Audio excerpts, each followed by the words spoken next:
manusia hanya memperoleh apa yang telah diusahakan. Jadi kita itu memperoleh apa yang telah kita usahakan.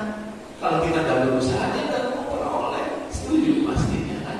Ya kita mau padi, panen, ya kita harus usaha. Nanam, dicek, obatnya diperhatiin. Kalau ada rumput-rumput, dibersihin. Harus usaha. Karena kita itu usaha itu memperoleh hasilnya.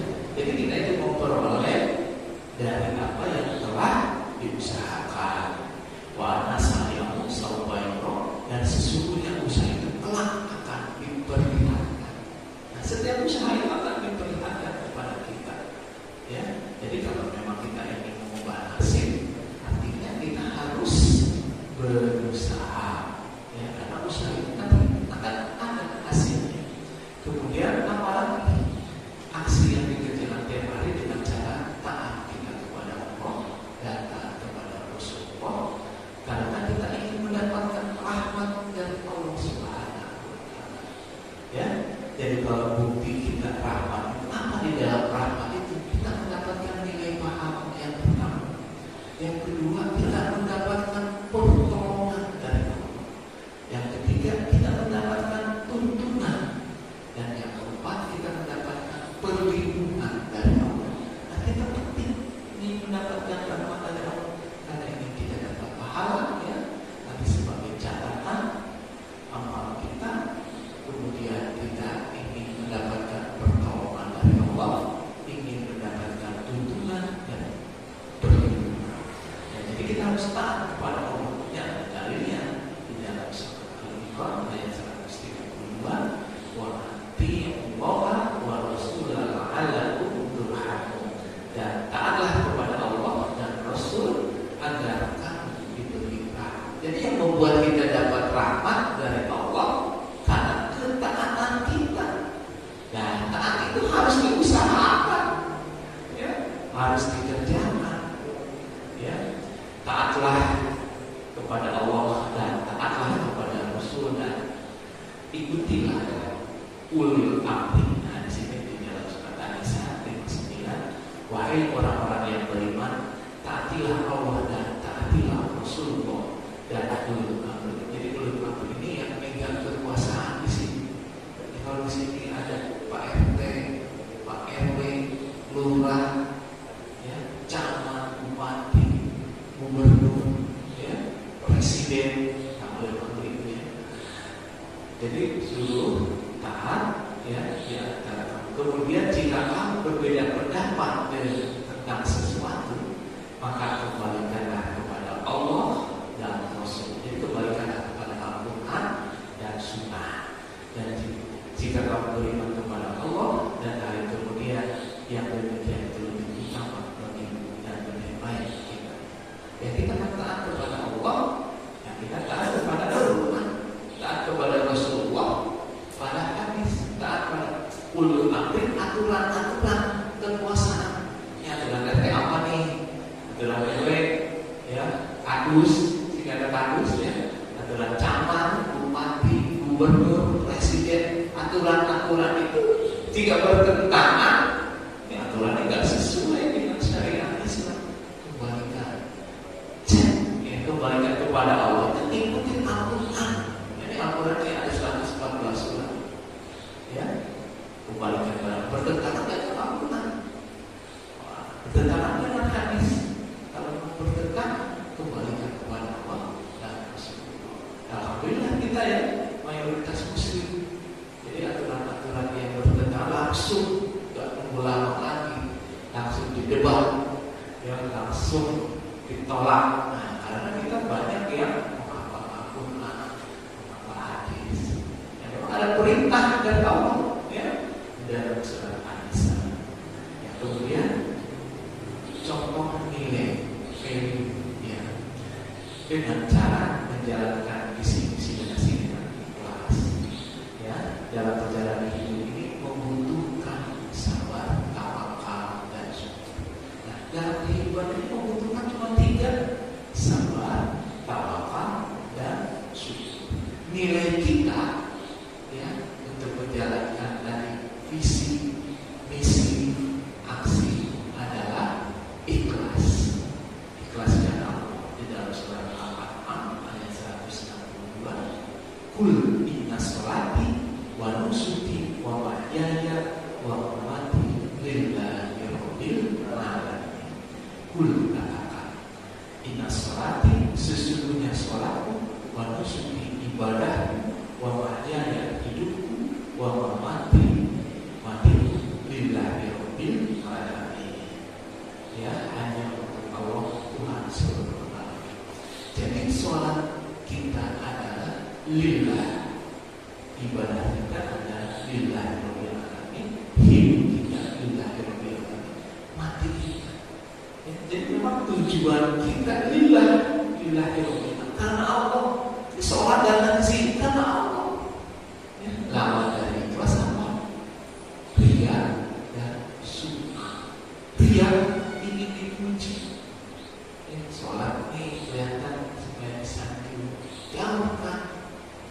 Ya, sholat ini diperhatikan, dibicarakan, berimpang, ya, ini disanjung, ingin didengar. Jadi lawannya dari ikhlas riya dan sum'ah. Jadi sum'ah itu ingin didengar, ingin dibicarakan, gitu ya. Wah, nyumbang banyak diomongin nih, si Anu nyumbangin nih, wah disenang dengar-dengarin.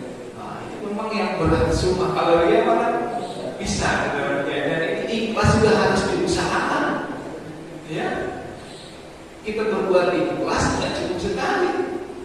Wah, ini dipuji terus, dan dipuji juga terus. Ya, karena memang untuk mencapai itu harus terus-terusan diusahakan. Ya, seperti sholat juga sama, diusahakan. Nah, tadi saya sampaikan bahwa kita visi kita ingin hidup di dunia dan akhirat. Itu artinya kita akan mengalami proses yang namanya mati 2 kali dan hidup 2 kali. Awalnya kita ini tidak ada, ya, kemudian sekarang ada, sampai batas waktu tertentu kita akan mati. Mohon maaf, kita akan mati. Bagaimana mati? Meninggal dunia, wafat, gitu bahasanya kan. Meninggal. Nah, ketemu ini pasti nih, jadi bukan ketemu kita pasti. Ya, ada yang umur 50, ada yang 70 belum, yang memang belum waktunya. Nah, nanti pasti meninggal, sudah meninggal, dihidupkan kembali. Sudah hidup terus. Mudah-mudahan kita di surga.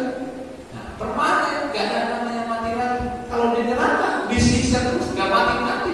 Kalau di dunia kita senang mati, kita susah mati. Ya, kita punya jabatan meninggal, gak punya jabatan, petani meninggal, pedagang meninggal, semuanya meninggal. Makanya hidup di dunia adalah sementara, cocok buat nilai kita menabung, memberi bekal untuk akhirat. Makanya penting ikhlas. Ikhlasnya tepat di Al-Quran di surat Al-An'am 162 ini, yaitu inna sholati wa nusuki wa mahyaya wa mamati lillahi. Di sini kalau di Al-Quran mengatakan inna sholati duluan, itu artinya prioritas. Nah, bedanya apa? Sholat, berinfak, zakat, puasa, bedanya.